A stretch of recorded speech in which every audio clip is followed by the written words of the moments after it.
Hello, हाय सभी को राम राम, राधे राधे। आप सभी को आपके अपने यूट्यूब चैनल जानकी क्लासेस पर सभी का दिल से बहुत बहुत स्वागत है। तो चलिए बिना देर के आपके सेशन की शुरुआत करते हैं। सभी को मेरा राम राम, राधे राधे। आई होप कि आप सभी लोग बढ़िया होंगे, मस्त होंगे। तो चलिए बिना देर किए हुए आपके सेशन की शुरुआत करते हैं। आई थिंक आप लोग को वीडियो पसंद आए, और अगर वीडियो पसंद आए तो please like share and subscribe करिएगा।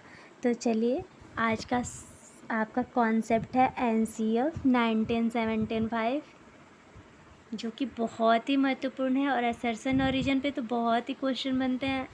तो आइए कुछ इन्वायरमेंट के बारे में पहले इंट्रोडक्शन करते हैं इन्वायरमेंट का, फिर कुछ जानते हैं आपके एनसीएफ के बारे में। एनसीएफ पे बहुत क्वेश्चन बनते हैं, इतना समझ लीजिएगा कि बहुत ही महत्वपूर्ण सेशन होने वाला है, और आपके लिए जितना बेस्ट कंटेंट हो सकता है वो प्रोवाइड कराने की बिल्कुल कोशिश करूँगी। तो चलिए आइए देखते हैं concept and scopes of areas. पर्यावरण अध्ययन की अवधारणा एवं क्षेत्र। इंट्रोडक्शन है। पर्यावरण अध्ययन इन्वायरमेंट का अध्यापन राष्ट्रीय पाठ्यचर्या समिति ने 1975 के नीतिगत दस्तावेज 10 वर्षीय स्कूल के लिए पाठ्यक्रम एक रूपरेखा अर्थात the curriculum of for the 10 year schools of framework में सिफारिश की थी।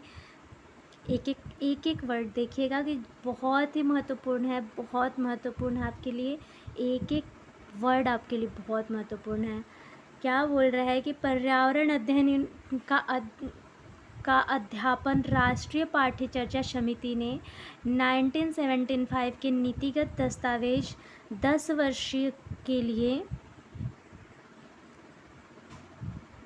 पाठ्यक्रम एक रूपरेखा अर्थात the curriculum for the 10 year schools of a framework में सिफारिश की थी। फिर एक एकल विषय पर्यावरण अध्ययन ईवीएस प्राथमिक स्तर पर पढ़ाया जाना चाहिए। आइए नेक्स्ट कॉन्सेप्ट देखते हैं। पहले 2 वर्ष में कक्षा 1 से 2 पर्यावरण अध्यापन प्राकृतिक और सामाजिक वातावरण दोनों को देखेगा। ये देखिए आपका क्या बोल रहा है एनसीएफ कि पहले 2 वर्ष में कक्षा 1 से 2 पर्यावरण अध्ययन प्राकृतिक और सामाजिक वातावरण दोनों को देखेगा, जबकि कक्षा 3 से 4 में सामाजिक अध्ययन और सामान्य विज्ञान के लिए अलग से होंगे ईवीएस पार्ट 1 और ईवीएस पार्ट 2। फिर क्या बोल रहा है आपका एनसीएफ की राष्ट्रीय शिक्षा नीति नेशनल पॉलिसी ऑफ एजुकेशन 1986 और राष्ट्रीय पाठ्यचर्या की रूपरेखा एनसीएफ 1988 में भी प्राथमिक स्तर पर पर्यावरण अध्ययन के लिए शिक्षण के लिए यही दृष्टिकोण प्रशस्त किया। आइए नेक्स्ट देखते हैं। एकीकृत पर्यावरण अध्ययन इंटीग्रेटेड ईवीएस। हमारी राष्ट्रीय पाठ्यचर्या की रूपरेखा 1975, 1988, 2000, 2005 इस बात को ध्यान में रखकर बनाई गई है कि पर्यावरण की सुरक्षा महत्वपूर्ण है। राष्ट्रीय शिक्षा नीति 1986 में पर्यावरण के बचाव को केंद्र में रखकर ही राष्ट्रीय पाठ्यचर्या के विकास की बात कही गई है, अर्थात यह संपूर्ण शिक्षा का एक महत्वपूर्ण उद्देश्य है। थर्ड क्या बोल रहा है कि राष्ट्रीय स्तर पर एनसीईआरटी द्वारा विकसित सब्जी नहीं है ये, सब पाठ्यचर्या में इस पर ध्यान देने पर विशेष बल दिया गया है। आइए नेक्स्ट टॉपिक देखते हैं। आपका नेक्स्ट टॉपिक क्या बोल रहा है कि 1975 की राष्ट्रीय पाठ्यचर्या एनसीएफ 1975 प्राथमिक कक्षाओं में पर्यावरण को एक अलग विषय के रूप में पढ़ाने को की गई थी। इसमें यह प्रस्तावित किया गया था कि पर्यावरण अध्ययन के रूप में प्राथमिक कक्षा में कक्षा 1, कक्षा 2 प्राकृतिक और सामाजिक दोनों को सम्मिलित पाठ्यक्रम के रूप में पढ़ाया जाना चाहिए। एक एक टॉपिक आपको इतना ध्यान से पढ़ना है कि आपके सिलेबस से कहीं भी क्वेश्चन उठा के पूछ दे, आप लोग को हिचकिचाहट ना हो। और मैं एक और आप लोगों को बताऊं बात कि आप लोग अगर NCERT पढ़ के जाते हैं, आप लोग कहीं तैयारी नहीं कर रहे हैं, तो आप लोग का फर्स्ट अटेम्प्ट में ज़रूर निकल जाए, क्योंकि सच बोल रही हूँ, एक भी क्वेश्चन NCERT से बाहर नहीं आता है। तो प्लीज़ आप लोग कोशिश करिए NCERT पूरा पढ़ने का। इंटरेस्टिंग भी लगेगा और आपके एक तो स्टोरी के जैसे रहेगा और आपके माइंड में तुरंत फिट भी हो जाएगा। तो कोशिश करिए NCERT ज़रूर पढ़ने का।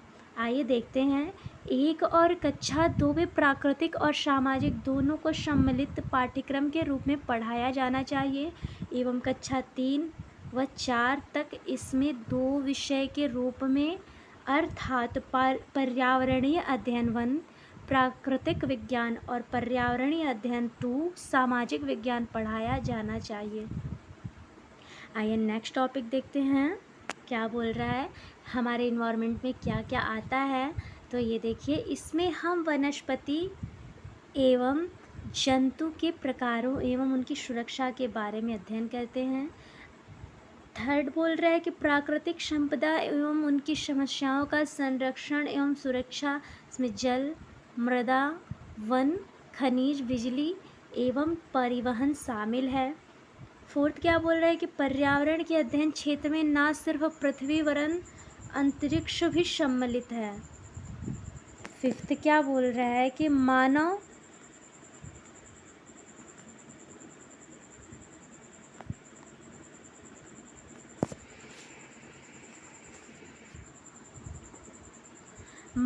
पर्यावरण संबंध पर्यावरण मुद्दों से संबंधित नीति एवं कानून का अध्ययन करते हैं। आइए नेक्स्ट टॉपिक देखते हैं। पर्यावरण के क्षेत्र काफ़ी व्यापक होता है। पर्यावरण अध्ययन के 3 व्यापक नियमों के अनुसार संचालित किया जाता है। आपका 3 कौन है, आइए देखिए कि पर्यावरण के बारे में सीखना फर्स्ट है, पर्यावरण के लिए सीखना सेकंड है, और थर्ड है कि पर्यावरण के माध्यम से सीखना।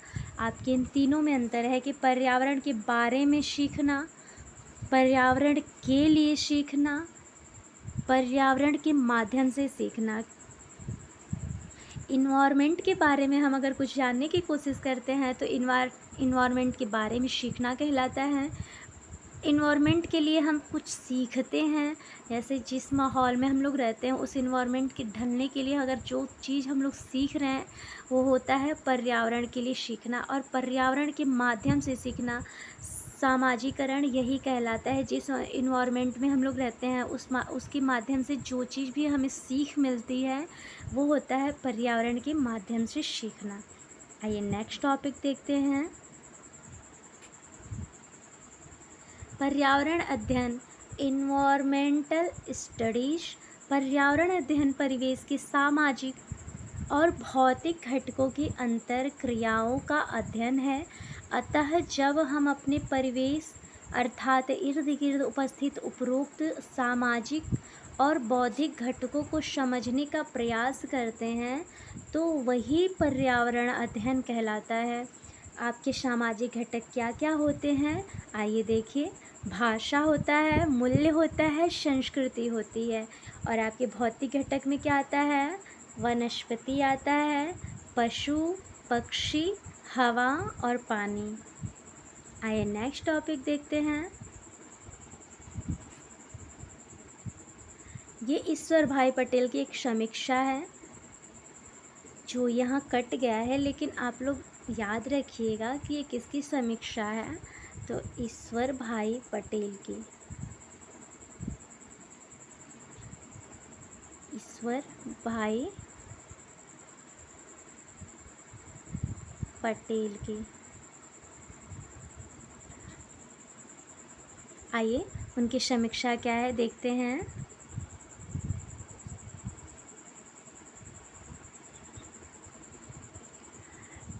यह कार्य 1975 NCERT कार्य समूह 1984 और शिक्षा के लिए समीक्षा समिति पर राष्ट्रीय नीति ने 1990 ने सीखने के कार्य को आसान करने के लिए छात्रों पर शैक्षणिक बोझ को कम करने के लिए कई सिफारिशों की, लेकिन कम कम होने के बजाय समस्या और अधिक तीव्र हो गई और इसीलिए संसाधन विकास मंत्रालय ने छात्रों पर शैक्षणिक बोझ बढ़ाने की समस्या की जांच करने के लिए 1992 में एक राष्ट्रीय सलाहकार समिति की स्थापना की।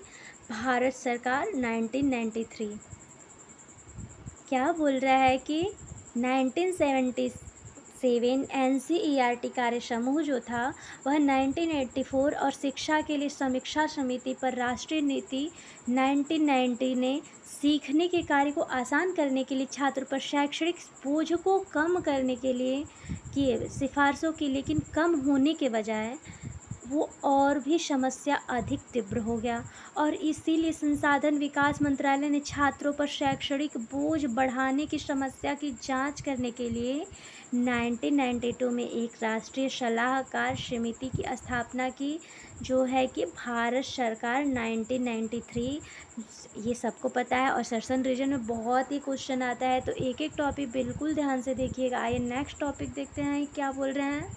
इसके उद्देश्यों में शामिल है, ये देखिए इसका उद्देश्य क्या है कि जीवन भर स्वयं सीखने और कौशल तैयार करने के लिए क्षमता, साहित्य की गुणवत्ता और सुधार करते हुए सभी स्तरों पर छात्रों पर भार को कम करने के लिए तरीकों और साधन सुझाना।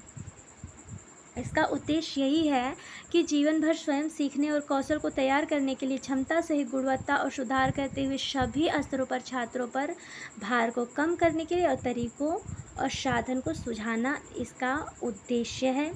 इस समिति ने एक रिपोर्ट प्रस्तुत की थी 1993 में, बोझ रहित शिक्षण। बहुत ही महत्वपूर्ण है, बार बार बोल रही हूँ। असर्शन रीजन में आके एक PYQ में क्वेश्चन आ चुका है, तो ध्यान से देखिएगा। पर्यावरण शिक्षा पाठ्यक्रम पर निर्णय की काफ़ी हद तक इसके द्वारा निर्देशित किया गया था। आइए नेक्स्ट टॉपिक देखते हैं। आपका नेक्स्ट टॉपिक है फैमिली एंड फ्रेंड्स। इस पर भी आपके बहुत ही क्वेश्चन बनते हैं, तो आइए देखिए। पर्यावरण अध्ययन विषय को बाल केंद्रित एवं एकीकृत करने के लिए इसमें लगभग 6 समान विषयों का समावेश किया गया है, जो इस प्रकार है। इतना समझ लीजिए कि आपका जितना भी क्वेश्चन बनता है इंटीग्रेटेड और बच्चों को हमेशा पॉजिटिव वे में ही दिखाया जाता है। कभी अगर आपका शिक्षण का क्वेश्चन बन रहा है तो आप इतना समझिएगा कि बच्चों को हमेशा हर जगह पॉजिटिव ही दिखाइएगा। बच्चे का कभी निगेटिव, बच्चों पे कभी वो गलत नहीं ठहराना है, तो इतना ध्यान रखिएगा कहीं बच्चे निगेटिव नहीं रहेंगे। आपके कारण असर्शन ओरिजिन का क्वेश्चन हो या पॉजिटिव और निगेटिव का, तो बच्चे हमेशा पॉजिटिव वे में ही आएंगे। आपका क्या है फैमिली एंड फ्रेंड्स में? परिवार और मित्र, family and friends, foods, shelter, water, travel, चीज़ें जो हम बनाते हैं और करते हैं, things we make and do. परिवार और मित्र में हमारी फैमिली और फ्रेंड्स आ जाएंगे। भोजन, जब परिवार और मित्र रहेगा तो भोजन की आवश्यकता पड़ेगी। भोजन की जब आवश्यकता पड़ेगी तो हमें शेल्टर की भी आवश्यकता पड़ेगी ही पड़ेगी। और जब सब कुछ रहेगा तो पानी की आवश्यकता तो जाहिर सी बात है कि, और यात्रा, जब इन सब चारों चीज़ से जब हम लोग संतुष्ट रहते हैं, तो जब मूड आपको कहीं करे तो आपको यात्रा, ट्रैवल के लिए जाना पड़ेगा। और चीज़ें जो हम बनाते हैं और करते हैं, things we make and do, जब हमारी सारी ज़रूरतें पूरी हो जाएंगी तो जो हम things we make and do, जो हम बनाते हैं और जो करते हैं, वो कहलाता है things we make and do. चलिए आइए नेक्स्ट टॉपिक देखते हैं। ये देखिए कि आपकी फैमिली एंड फ्रेंड्स का एक इमेज है। ये सारे लोग आपके फैमिली एंड फ्रेंड्स में आएंगे। ये ग्रैंड मदर हैं, ये ग्रैंड फादर हैं, यंगर ब्रदर है, ये बेला है। बेला की फैमिली में एक डॉगी भी है, जो वो भी आपके अगर देखिए, ये जाहिर सी बात है कि अगर आपके फैमिली में कोई भी डॉग हुआ, बिल्ली हुआ, जैसे कोई भी जीव जंतु आप लोगों ने पाल के रखा है, तो आपके फैमिली मेम्बर में ही आएगा। तो फैमिली एंड फ्रेंड्स में आपका ये डॉगी भी आ रहा है। ये मौसी हैं, ये माँ हैं, ये फादर हैं, यहाँ एल्डर छोटा भाई है, ये बेला है। तो इनकी ये फैमिली है। फैमिली एंड फ्रेंड्स का थोड़ा सा आपको इमेज दे के समझाने का थोड़ा सा कोशिश की हूँ। तो चलिए आइए नेक्स्ट टॉपिक देखते हैं। नेक्स्ट टॉपिक आपका P/BY क्वेश्चन है, देखने की कोशिश करिए। चलिए आइए, आपका फर्स्ट क्वेश्चन आपकी स्क्रीन पे है। कल्पना चावला एक भारतीय मूल की अमेरिकी अंतरिक्ष यात्री का निधन अंतरिक्ष यान में किस वर्ष में हुआ था? 2006, 1998, 2003। कल्पना चावला भारतीय मूल की अमेरिकी अंतरिक्ष यात्री की मृत्यु 1 फरवरी 2003 को अंतरिक्ष यान से वापस लौटते वक्त हुआ। यह मूल रूप से हरियाणा के करनाल में पैदा हुई और अंतरिक्ष में जाने वाली पहली भारतीय मूल की महिला अंतरिक्ष यात्री थीं। राइट आंसर आपका 2003। आइए नेक्स्ट टॉपिक देखते हैं। शिक्षण के टॉपिक हैं। रीता अपने नौकरी वाले माता पिता, छोटे भाई, दादा दादी, चाचा व उनके परिवार के साथ रहती है। इस प्रकार की परिवार व्यवस्था को क्या कहते हैं? मातृवंश परिवार, जिसमें रीता की माता मुखिया हैं। पितृवंश परिवार, जिसमें रीता के पिता मुखिया हैं। एकल परिवार, जिसमें उसके माता पिता दोनों काम करते हैं। संयुक्त परिवार, जिसमें परिवार के सभी सदस्य एक साथ रहते हैं। आपका राइट आंसर डी होगा। आइए नेक्स्ट टॉपिक देखते हैं। ये देखिए, कुछ समझने के लिए आपका व्याख्या है कि रीता के परिवार को संयुक्त परिवार कहेंगे। परिवार में क्रमशः 3 पीढ़ियाँ रहती हैं, जिसमें दादा दादी, माता पिता व उनके भाई एवं भाई की पत्नी के साथ उनके लड़के लड़कियाँ रहती हैं। पीढ़ी 1 दादा दादी, पीढ़ी 2 माता पिता चाचा चाची, पीढ़ी 3 उनके लड़के लड़कियाँ।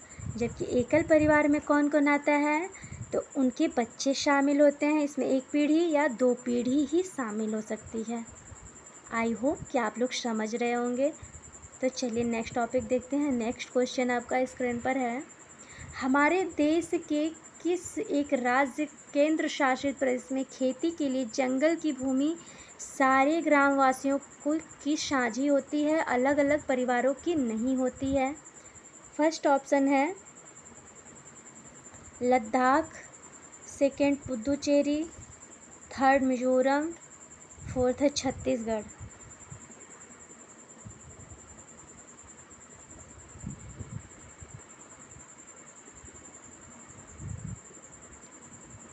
राइट आंसर होगा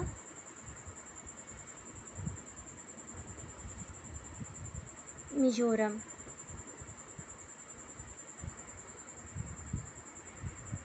नेक्स्ट क्वेश्चन आपकी स्क्रीन पर है।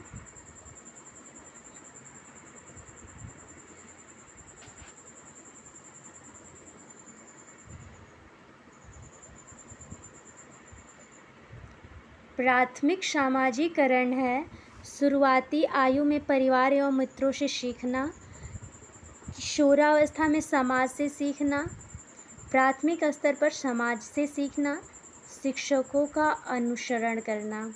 राइट आंसर होगा शुरुआती आयु में परिवार एवं मित्रों से सीखना। आपका बिल्कुल सही आंसर है। किशोरावस्था में समाज से सीखना, प्राथमिक सामाजिकरण आपका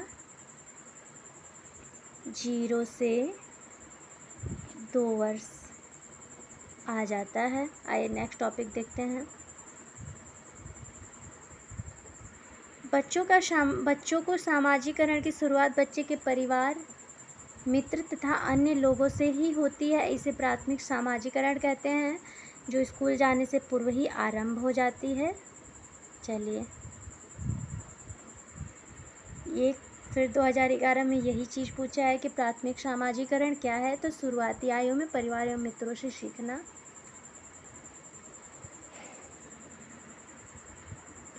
2012 का क्वेश्चन है आपका कि निम्नलिखित में से कौन सा कथन सही है। एकल परिवार में दहेज प्रथा सामान्य बात है। एकल प्रथा में बाल श्रम सामान्य बात है। दहेज तथा बाल श्रम सामाजिक बुराइयां हैं। दहेज तथा बाल श्रम शहरों में सामान्य बात है। तो आपका राइट आंसर क्या हो जाएगा कि दहेज तथा बाल श्रम सामाजिक बुराइयां हैं। बिल्कुल सही बात है, यही आपका राइट आंसर है। नेक्स्ट क्वेश्चन आपकी स्क्रीन पर है, कौन सी विशेषता परिवार की नहीं है। कम से कम 2 भिन्न लिंग वाले वयस्क साथ रहते हों, प्रत्येक सदस्य की आय भिन्न जमा की जाती हो, वे समान आवास, भोजन और समान सामाजिक क्रियाओं का उपयोग करते हों, सुरक्षा एवं बच्चों का साझा उत्तरदायित्व। आपका राइट आंसर होगा, कौन सा नहीं पूछ रहा है।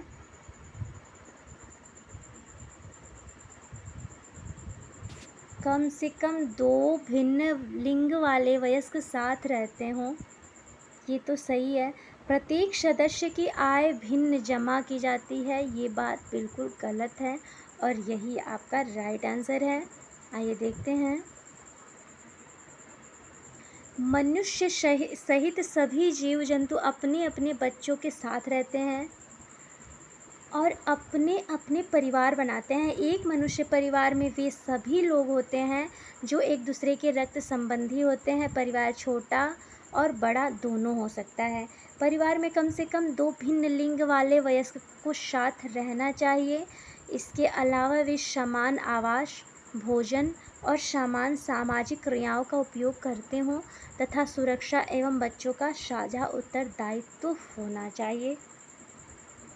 तो चलिए, आई होप कि आप लोगों को सेशन पसंद आया हो। अगर सेशन पसंद आए तो please like, share and subscribe करिएगा। मिलते हैं सभी को नेक्स्ट वीडियो में, तब तक के लिए सभी को मेरा राम राम, राधे राधे। आई होप कि आप लोगों को सेशन पसंद आए। चलिए, मिलते हैं सभी को नेक्स्ट वीडियो में।